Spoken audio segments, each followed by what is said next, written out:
Hello everyone, welcome to a brand new week from the Celtic Way morning briefing. It's Monday morning, Ryan is here.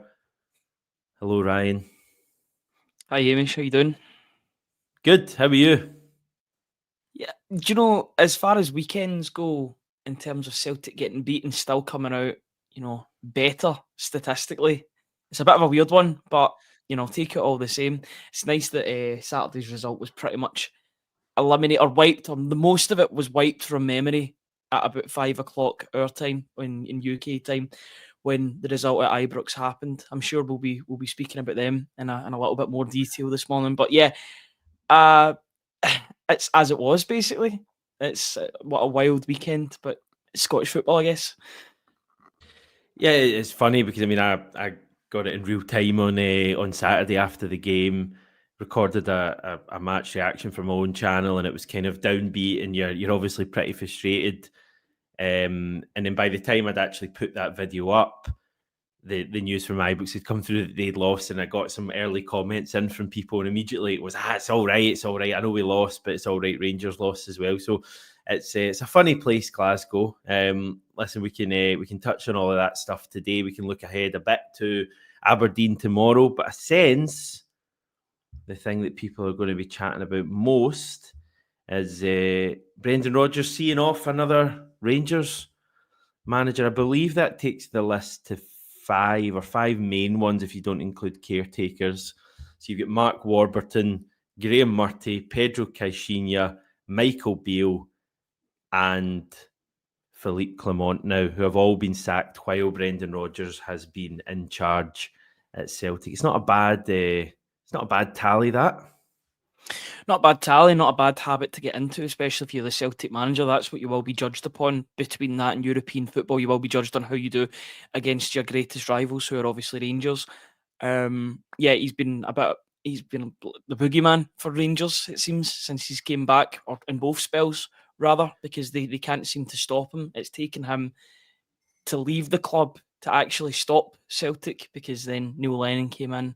We all know what happened in the 2020-21 season. But I think even under Gerrard, yes, there was a couple of adverse results, but I thought that for the most part, Brendan Rodgers had Steven Gerrard's number.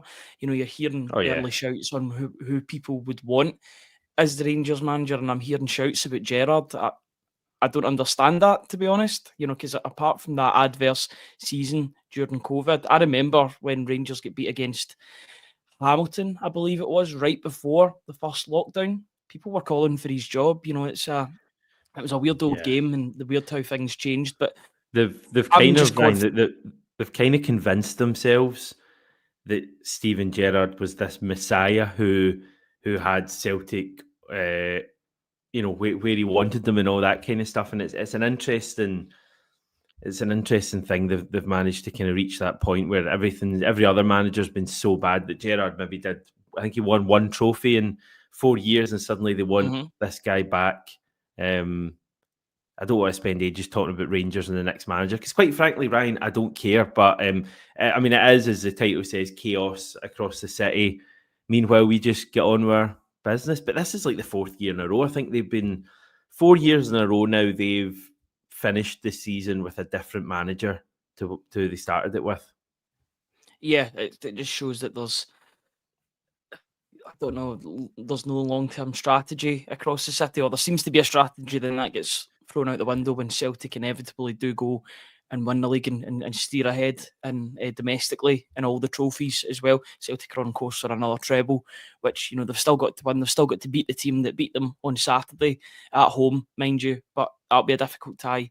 But at this point, they are the overwhelming favourites to pick up every single trophy that's available to them domestically. It's up to Rangers to be able to stop that. And, there's talk about takeovers, there's talk about different managers coming in. You've got to stop Brendan Rodgers. And right now it seems as if domestically and in Europe, to be fair, there are improvements in Europe. They're a bit of a juggernaut that can't be stopped. Yes, there'll be adverse results here and there, like Hibs, Dundee United, even Rangers at Ibrox. But for the most part, that consistency is the reason why Celtic are 13 points clear at the moment and racing towards the title. Yeah, it's just such a. I really don't have much sympathy for them for obvious reasons, but it's a real tough one for them across the city because they must just look at us. And as you say, we've got Brendan Rodgers in charge, but I personally feel, and I know the point you make about even, when Rodgers left last time and eventually, Lennon was in charge and the COVID season happened. But I feel that even if and when Brendan Rodgers leaves the club, whether that's at the end of his contract, at the end of next season, whether he stays 1 year, 2 year, 3 years after that, whenever that ends, like it's not as if like the winning stops at Celtic, because we've had winning even when Brendan Rodgers hasn't been there over the past decade. I just think it's such a tough ask for them. Like they'll win the occasional derby, they'll win the occasional trophy, they might even win the occasional league title over the next decade or whatever, but it just feels like everything at Celtic at the moment is just at a different level to Rangers, and they kind of come up with various excuses, and that's why their support are so all or nothing. You've probably seen the wee Rangers timeline diagram going about with the circle, and they're going around it, and it's crazy how true it is, because you can call it right now, they'll get a new manager in. I think they're talking about Barry Ferguson until the end of the season, and he'll probably come in and change a few things. He'll have them wearing suits to various things, and he'll bring the Rangers standards back and speak a lot about showing Celtic no respect in the media and that, and the fans will fall in love with them for a little bit. They might even beat us in a derby. Then they'll get to the summer and maybe convince themselves they're not too far away. And then the reality is they'll realise very quickly next season, again, that we're so far away from them. Because it feels to me that we're not even focused on Rangers anymore, and that's something that I felt like for years Celtic have been focused on beating Rangers. Feels very much to me now like Brendan Rodgers, the players are focused on Europe, and they're focused on trying to achieve something major in Europe and really become one of those kind of teams, from one of the top teams from not one of the main 5 leagues. And obviously the domestic stuff all comes as part of that as well, but it does feel to me like Celtic have kind of surged past Rangers and no longer even really bother about them too much. Certainly, as fans, we always will, obviously, and that's why we take such delight. But it just seems to me that Celtic are streets ahead. It just seems as if Celtic are racing themselves almost into when they can get the league done domestically and how many trophies that they can win. Whatever happens across the city is secondary, because Celtic are sustainable. They are the benchmark for Scottish football, and they'll just go about their business, win games. Yes, they'll draw and lose a couple of games here or there, but the sustainability there for what would you call that, they're so consistent over the course of a season. They'll have those bad results here and there, but for the most part, they'll be absolutely fine. They'll race forward. They'll win the games that they need to win, including those derby games that are all important. I would expect them to go and win the next derby quite comfortably at home, especially given the upheaval at the other end of the city at this point in time. Yeah, I think they're in a great place. They've got that sustainability for the short, medium, and long-term future. They've got plans in place for the summer, it would seem, with Brendan Rodgers. Looking forward to hearing what he has to say today ahead of the Aberdeen game. And I think it's quite a tasty game tomorrow as well against Aberdeen. A couple of good wins for Aberdeen, back on track ever so slightly. It's a weird league table, because they had that terrible run for about 2-3 months, and yet they're still sitting in 3rd place at the time of writing. Yeah. It's incredible. I know they've been up and down with Dundee United, but these teams are cutting each other's throats at this point in time, and they're going up and down. You've got to look at Hibs. You've got to look at Hibs as being potentially favourites for 3rd Hibs at the moment. Hearts, I know they're a few points behind, but I mean, let's chat about the weekend then. I mean, what did you make of that? If we park the VAR controversy for now, what did you make of the performance? Tale of two halves, to be honest with you. And at full time, I seen certain pundits coming out and saying Celtic deserved absolutely nothing from that game. Hibs were brilliant. Hibs were great in the first half, and they defended well in the second half. But nobody would be complaining whatsoever if that game ended up a draw with the way that it went. First half, Celtic gave themselves a mountain to climb. They conceded at the worst possible times after 2 minutes, and then into the 5th minute of injury time in the first half, which completely changes a team talk considerably. But if you look outside of that, Celtic had the majority of the ball. It's just the fact they weren't doing anything with it. Second half, I thought there was a noted improvement because of the subs that came on. I thought Jota, outside of his maybe perhaps being a wee bit greedy with that chance, he made it all himself. he made a difference. Jeffrey Schlupp made a difference. Hatate made a small difference in the game as well, with that sort of that lucky shot that turned into a cross that Maeda got on the end of for that consolation goal, as it would turn out.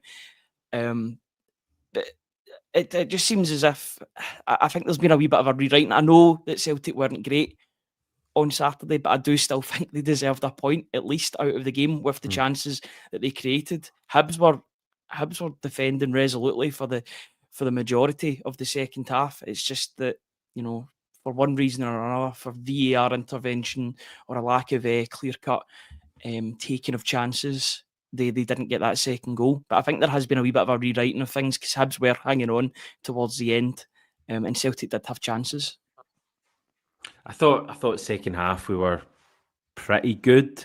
It just felt to me like the minds had been focused at half time, and clearly the three subs, what was it, Schlupp, Jota, Hatate, going back to the team that started in Munich, that clearly made a difference. I think a big difference, the left-hand side, which I thought struggled in the first half. And I'm talking about the whole left-hand side, because even like Austin Trusty, if you include him in that half of the pitch, I thought he was at fault for at least one of the goals, the first one.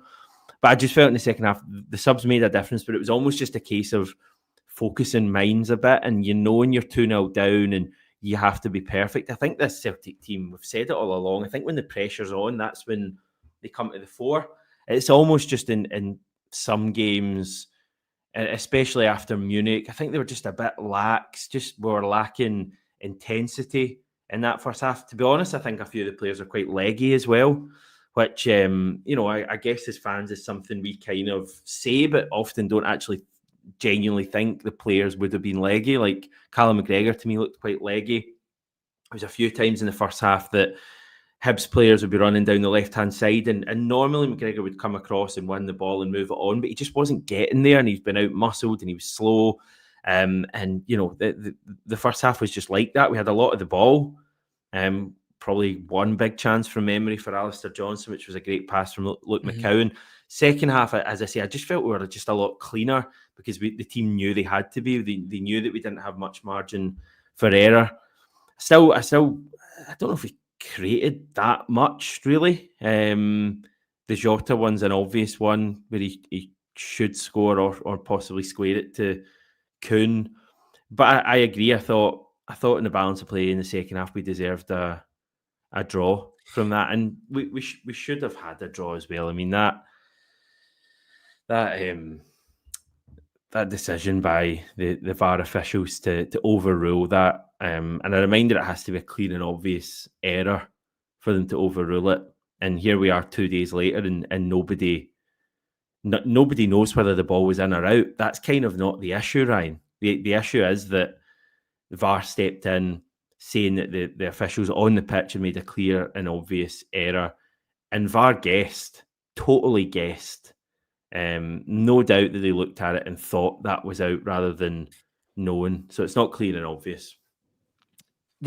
Simply put, the VAR team cannot intervene. They literally cannot intervene if they don't know if the ball is fully in or out without that conclusive image showing that the ball is all the way out. Unfortunately, Scottish football has what I would say a cheap version of VAR, so the picture looks grainy.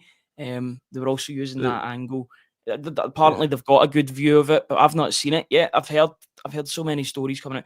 Thankfully, this story would have been bigger over the past couple of days if the Rangers result hadn't have happened. I think there'd be more chat. If the league was closer, yeah, if the league was closer. So it's really inconsequential, but it's still important to bring that up. Yeah, and Brendan Rodgers clearly feels it was important. He wasn't worrying about being 13 points clear at full time.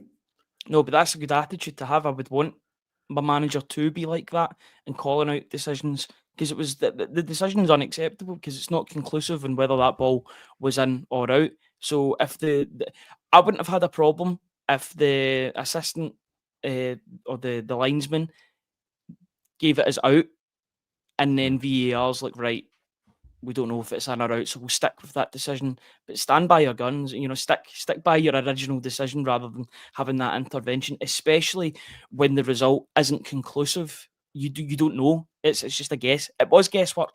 I was to and fro on whether I should use that word, but that's what it was. It was guesswork at that point. I feel like the benefit of the doubt should go to the attacker in that, because the angle, it's not conclusive. You know, you could go on and talk about this all day, but the goal should have stood. It didn't. And I think if that goal would have stood, I think Celtic would have went on and won the game, because the momentum was positive with Celtic.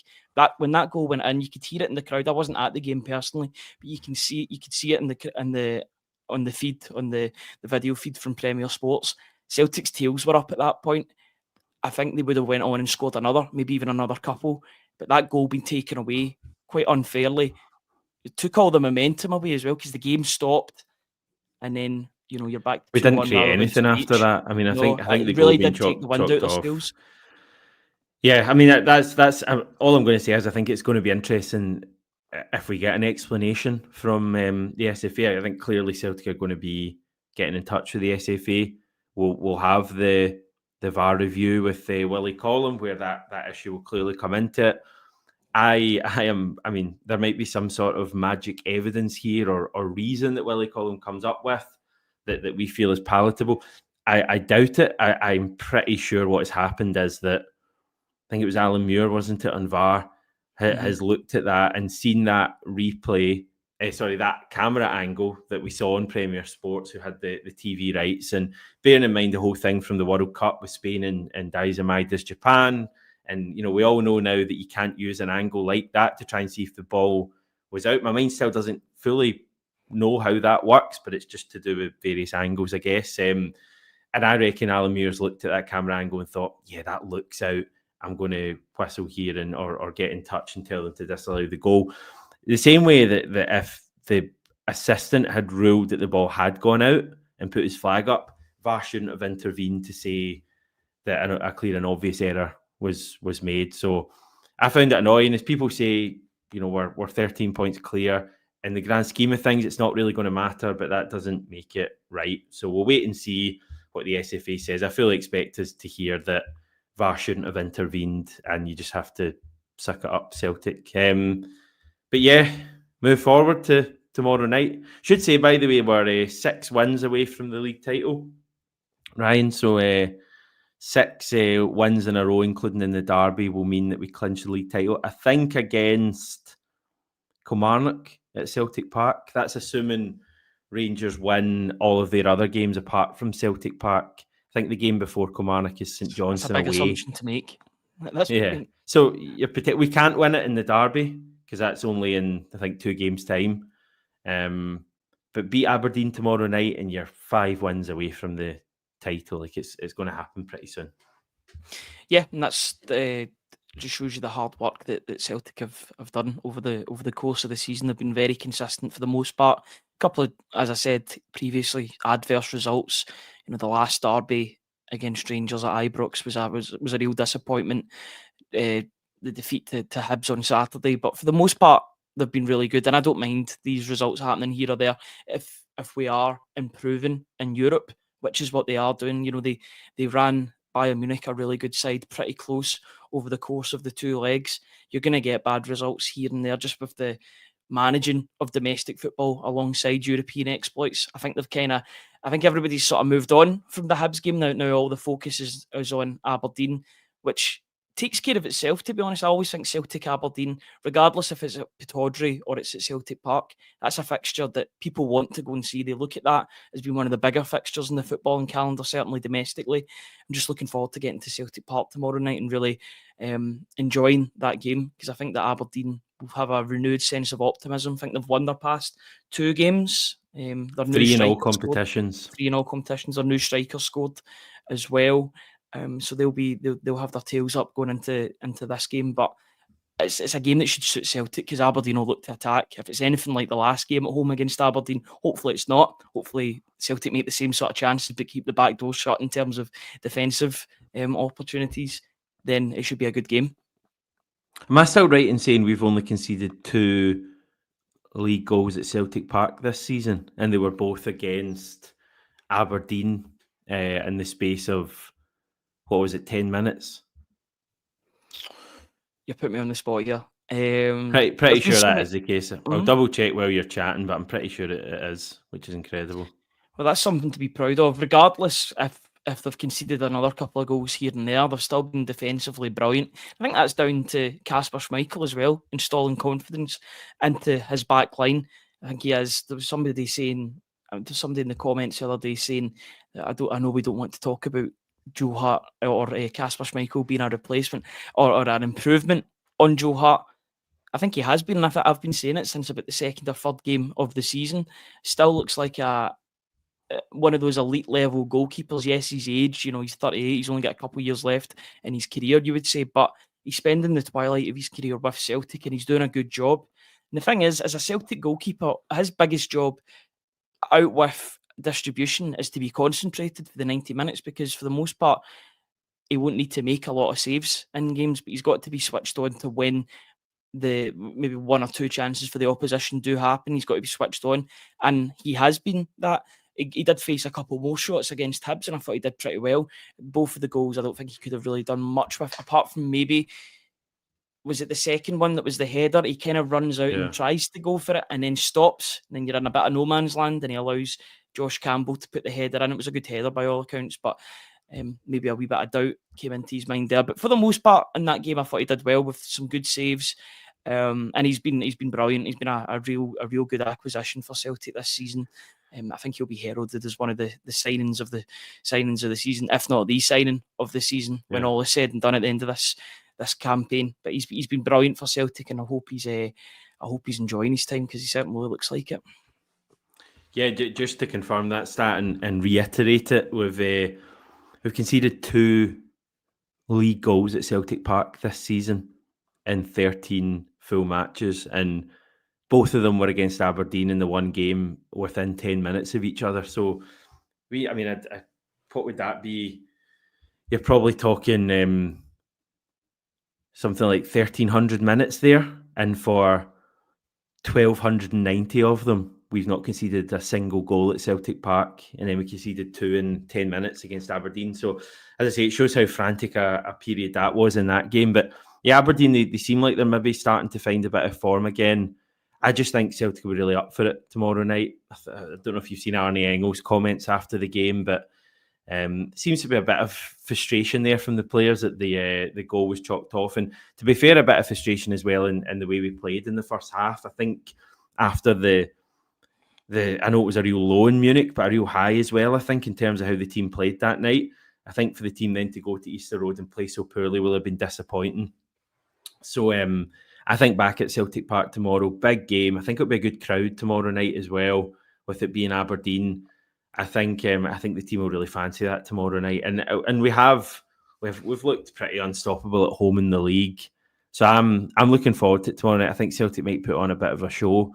Who's on your mind about who should be starting? Is there anyone particularly? I think there could be a few players. I think Daizen Maeda's got to start through the middle at this point. I think Brendan Rodgers' comments post-match saying that they looked more like themselves when Daizen Maeda played as the number 9 was quite telling. So on both. You're not starting either?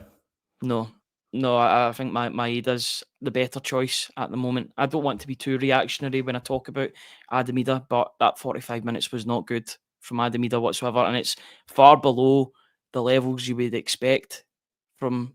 And I don't want to bring the price tag into it too much, but it's difficult not to. Celtic spent that money on a striker, and he was really struggling to do even the basics on Saturday afternoon. It was quite a frustrating watch. I think it was compounded by the fact that he didn't square one of his teammates with that chance. The Jota one, I think the Ida one is worse than the Jota one, because Ida was out wide and he should have passed the ball right into the centre, because it would have been a tap in. With Jota, he'd already made his way into the park, and Kuhn was kind of in a better position, but at the same time, there was still a man on the line. He could have blocked it at the line, and I think Maeda's run was actually quite a poor one, in which the Hibs defender was actually blocking him as well, so he couldn't actually get that ball. So Ida's got to put his head up there and past his man. It doesn't matter who scores as long as Celtic score, because at that point it would have been one each. and then the trajectory of the game would change completely. That second goal maybe doesn't happen in the game, and Celtic can go in at half-time 1 each or ahead in the contest. But for me, Maeda plays through the middle, play Jota on the left and Kuhn on the right. I think Kuhn's been a bit off the boil recently. He seemed to try that one trick that he's been trying against Hibs, that sort of chipped ball into the box when it was clear it wasn't working. And he just kept on going back to that, and it wasn't working out for him. He looks dangerous when he's running one-on-one with somebody, but maybe he's not had the same contribution that he's had earlier on in the season. I know he scored against Bayern Munich, but I just think his overall level isn't as high as what it was a couple of months ago. That might be down to the Daizen Maeda totally stealing the show, because he's getting a lot of goals, a lot of assists at this moment in time. But I'd like to see a real return to form for Kuhn tomorrow night and show everybody, why everybody was raving about him in the first half of the season. He's got it in him. I'm not worried about his form whatsoever. I just think he can up it that extra 10-15%. If he does that, then he'll be a form in Aberdeen's side all night. I just wonder if he was carrying like a wee knock. He went off at the Allianz, and he really didn't look himself on Saturday. I'm wondering if maybe tomorrow night Kuhn doesn't start. Like maybe he goes with Maeda on the left, Jota on the right. Because I think Jota can be quite effective on the right. I think we'd all probably agree he's better on the left, but he can still do things. And then Ida through the middle. Ida's a funny one because he's doing really good things, like the goal against Dundee United and the goals at Villa Park. But he's not consistent enough, and I do still think there's an issue with him looking better coming on as a sub as to when he actually starts games. So he needs to fix that. But do you gain more from not playing Adam Idah at the moment than you do from playing him? I mean, Daizen Maeda's playing so well at the moment that he's clearly more effective for us right now. But like, what I mean? Like, what do you gain from putting Idah on the bench and playing Maeda? Because we're getting to the point where we're not going to have 2 games a week. Like, you're going to have to pick your best team, and it's a difficult one because I really feel like we're going to sign another striker in the summer. Clearly, this to me needs to be a period where we find out whether Adam Idah's got it to really be a reliable, prolific Celtic scorer. And if we're going to play Maeda up there between now and the end of the season, short term it might be better for the team. But like, where does that leave Idah in the summer? You know what I mean? Because he's not been bad. Like he does not been a disaster. Like he scored, I don't know how many he scored, but it's certainly into double figures this season. Yeah, it's good. He's got a decent scoring record. He's done some really good things at the highest level in the Champions League at Villa Park. Young boys. Yeah, and he's got really good qualities, and we've seen it over the course of the past season and a half that he's been at the club. He's shown that he can do things, but there's still so much. I'm going to say it's development at this point in time. This is the first team that he's been at. Really, I know he had a decent sort of small spell at Norwich where he was getting game time ahead of the likes of Pukki and other players, Josh Sargent as well.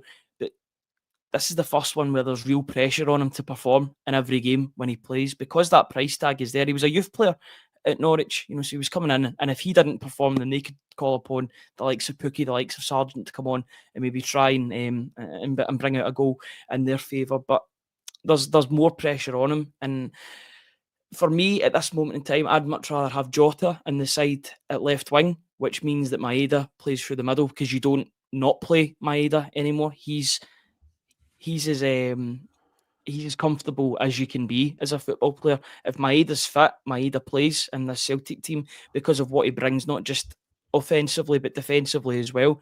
And he's tracking back. He is Celtic's best player at this moment in time, and he will not sit on the bench. But I would much rather see Jota on the left wing and Maeda through the middle, so that both of them are playing, because I think they've got quite a good understanding as well. But I also think that tomorrow night, I think Schlupp has to play at left back, and I think definitely in every big game as well. now until the end of the season, Schlupp has already made that jersey his own because of his physicality, his understanding of playing as an inverted fullback due to having that versatility as playing as a midfielder. He understands his role. I don't know about finances, about bringing him in permanently in the summer, but he seems to be making positive motions towards that potentially happening. He's not exactly batted that question away. He seems to be enjoying his time at the club. And And he'll be at a stage in his career where he wants to just win trophies and really add to his trophy cabinet. Because, he wasn't winning anything at Crystal Palace. He won the league with Leicester, but then he moved on shortly after to Crystal Palace. So these are the things that you look back on as a, as an older person looking back on your career, look at how many trophies you won. I think he sees Celtic as an opportunity, and he'll also see an opportunity at the fact that Kieran Tierney won't play every game next season. It's just down to look at the past 4 or 5 seasons. He's had injuries in most of them, if not all of them. So there will be opportunity for the two to rotate. And if you were to get a left back duo of Kieran Tierney at the start and then Jeffrey Schlupp as well to come off the bench or maybe to switch when required, then I don't think anyone would be complaining at that. Yeah, I'm pretty impressed. I've been pretty impressed by Schlupp so far. He passes the eye test, doesn't he, Hamish? He really does look good on the ball. I thought even at Easter Road in the second half when he came on, I thought he looked better with the ball at his feet than he's looked so far. Like, Munich was I'd say a pretty defensive performance from him, but I thought he was excellent in Munich, like really strong in the tackle, kept Elise pretty quiet. Dundee United game, he was pretty good going forward, but that was more about Jota. But I felt at the weekend, like, Schlupp was doing quite a few good things in tight spaces and stuff, and I wasn't really sure if he was going to be that kind of player, but he's quite a tidy player, good pace. He got absolutely halved on Saturday as well, didn't he, by Josh Campbell near the end? So hopefully he's all right. We'll find out from Brendan Rodgers later on. I thought it was a terrible challenge. But I agree with you totally, especially with us going to this one game a week. Greg Taylor's been great for Celtic, but I think right at this moment, all things considered, I don't think you'll find many Celtic fans who still think Greg Taylor should start over Schlupp. I think we've seen enough already from Schlupp, probably to say he's a better player than Greg Taylor, to be honest, as brutal as that sounds. He's played at a higher level than Greg Taylor, and I know that Taylor is a Scotland international. He's rubbed his shoulders with some of the best attackers in world football, playing for both Scotland and for Celtic in the Champions League and in European competition. But Schlupp's done it every week against teams in the Premier League, both for Leicester and Crystal Palace. He's shown that experience off. It's clear, for me, he passes the eye test whenever he plays. He just looks like a really good fit on that left-hand side for Celtic, and there's already, even though they've only played with each other a couple of weeks now at most, there's that understanding. Good players understand each other's game and wavelength very quickly, and Schlupp and Jota have already got that partnership together. I think that would be a useful weapon for Celtic to have tomorrow night. If you have that partnership on the left-hand side, you free up Maeda. Maeda loves a goal against Aberdeen. He got a hat-trick at Hampden, and he was absolutely immense. He wasn't even playing up front in that game. Kyogo was up front in that game, and he still got a hat-trick. So I'd play him through the middle, get Kuhn back on form on the right, get Jota to full fitness on the left. I think we've only seen about 50-60% of what Jota can bring to this team. But that 50-60% is exciting. I'm not going to give him too much stick for the chance that he missed, because I think he'd made his mind up 5 or 10 seconds before he'd even taken the shot that he was going to go all the way. Regardless if it was the right decision or not, he ran, 60-70 yards in order to make that chance. So I'm not going to be too harsh on him, but I'm liking what I'm seeing from Jota. And I just think that a full pre-season, you're really going to see... he's one of those players... Remember when Dembele and Edward were training in pre-season for Brendan Rodgers' third season? You were like, these guys look incredible. I think the same is going to happen with Jota. I think you're really going to see his level go up when Brendan Rodgers sinks his claws into him a wee bit. I think the sky's the limit for Jota under Rodgers.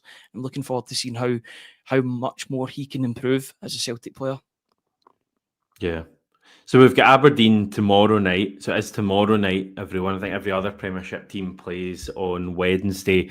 We then get St Mirren away from home Saturday evening. So a couple of games this week, but this is basically the one of the final weeks. I think there's one more after this with 2 games.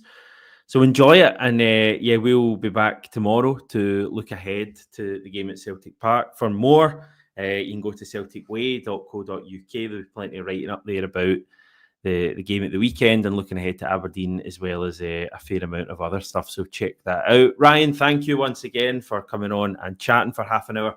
Thanks everyone for watching. Enjoy the rest of your Monday, and I'll chat to you